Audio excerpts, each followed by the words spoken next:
Hello friends, ఎలా ఉన్నారు? నేను శైలజ. వెల్కమ్ టు మీ శైలజ వ్లాగ్స్. ఈరోజు మన రెసిపీ మార్నింగ్ బ్రేక్ఫాస్ట్ కానీ ఈవినింగ్ స్నాక్ కానీ టేస్టీగా, హెల్తీగా, అలాగే ఇన్స్టెంట్గా అప్పటికప్పుడు చేసుకునే శాండ్విచ్. ఈ హెల్తీ శాండ్విచ్ని ఎలా ప్రిపేర్ చేసుకోవాలో చూద్దామా? ఇప్పటి వరకు మన ఛానల్ని ఎవరైనా సబ్స్క్రైబ్ చేసుకోకపోతే వెంటనే సబ్స్క్రైబ్ చేసుకోండి. మీకు గనక మా ఈ వీడియో నచ్చినట్లయితే ఒక లైక్ చేయండి, షేర్ చేయండి, కమెంట్ చేయండి. తప్పకుండా ట్రై చేయండి. ముందుగా ఒక పాన్ తీసుకొని కొద్దిగా ఆయిల్ వేసుకోవాలి. దానిలో సన్నగా తరిగిన ఒక పచ్చిమిరపకాయను వేసి వేయించుకోవాలి. పచ్చిమిరపకాయ ముక్కలు వేగిన తరువాత ఒక మీడియం సైజ్ ఉల్లిపాయని సన్నగా కట్ చేసుకొని వేసుకొని వేయించుకోవాలి. ఉల్లిపాయ వేగిన తరువాత 2 కోడిగుడ్లను దీనిలో వేసుకొని మిక్స్ చేసుకోవాలి.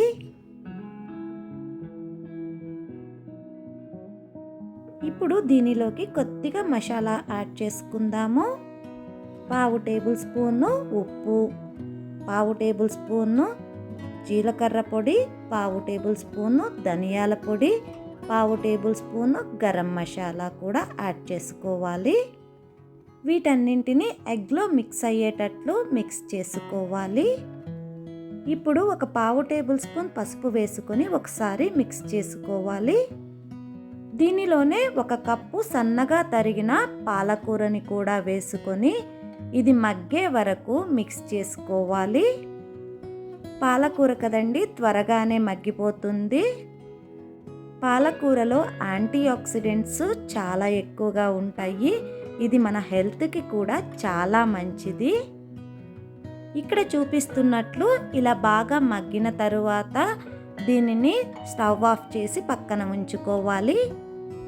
2 బ్రెడ్ పీసెస్ తీసుకొని ఒక దాని మీద టొమాటో కచప్ వేసుకోవాలి. రెండవ దాని మీద మయోనీస్ సాస్ వేసుకోవాలి. ఇవి 2 మనకు ఈజీగా మార్కెట్లో దొరికేస్తాయండి. ఇప్పుడు మనం 2 స్పూన్స్ తీసుకొని 1 స్పూన్ తోటి టొమాటో కచప్ని బ్రెడ్ స్లైస్ మొత్తము స్ప్రెడ్ చేసుకోవాలి. ఇప్పుడు వేరొక స్పూన్ తోటి మయోనీస్ సాస్ని కూడా బ్రెడ్ స్లైస్ మొత్తము స్ప్రెడ్ చేసుకోవాలి. ఇప్పుడు ఒక బ్రెడ్ స్లైస్ను తీసుకొని దాని మీద మనం ప్రిపేర్ చేసుకున్న కర్రీని కూడా ఉంచుకోవాలి. అదేనండి, ఎగ్ విత్ పాలక్తో ప్రిపేర్ చేసుకున్నాం కదా, ఆ కర్రీని బ్రెడ్ స్లైస్ మీద ఉంచుకొని ఇలా స్ప్రెడ్ చేసుకోవాలి.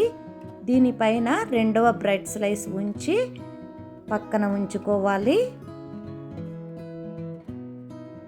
చూడండి, ఇప్పుడు నేను ఇంకొక శాండ్విచ్ని కూడా ప్రిపేర్ చేస్తున్నాను. ఈ శాండ్విచ్ చేయడం చాలా ఈజీ, అలాగే చాలా త్వరగా అయిపోతుంది. అదే కాకుండా మార్నింగ్ బ్రేక్ఫాస్ట్, పిల్లలకు స్నాక్స్, లేకపోతే లంచ్ బాక్స్లో కూడా దీనిని ఈజీగా పెట్టేయచ్చు. అదే కాకుండా ఇది చాలా హెల్దీ శాండ్విచ్ కూడాను.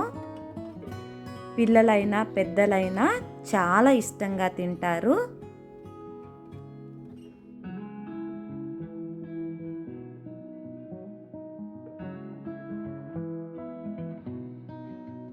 ఇప్పుడు మనం శాండ్విచ్ని కాల్చుకుందాము. ఒక పాన్ తీసుకొని కొద్దిగా నెయ్యి వేసుకోండి. నెయ్యి లేకపోయినా నూనె కూడా యూస్ చేసుకోవచ్చు. దానిపైన శాండ్విచ్ని ఉంచి పైన కూడా కొద్దిగా నెయ్యిని అప్లై చేయండి.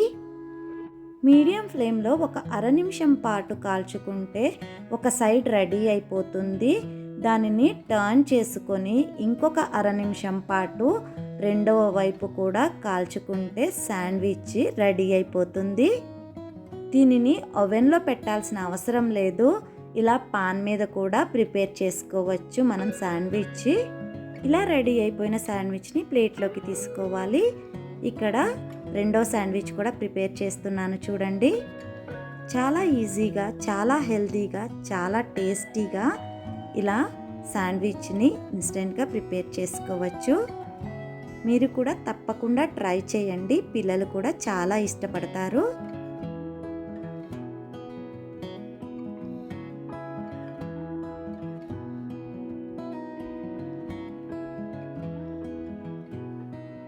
ఇలా ప్రిపేర్ చేసుకున్న శాండ్విచ్లని మళ్ళీ మధ్యకు కట్ చేసుకొని సర్వ్ చేసుకోవడమేనండి. Thanks for watching.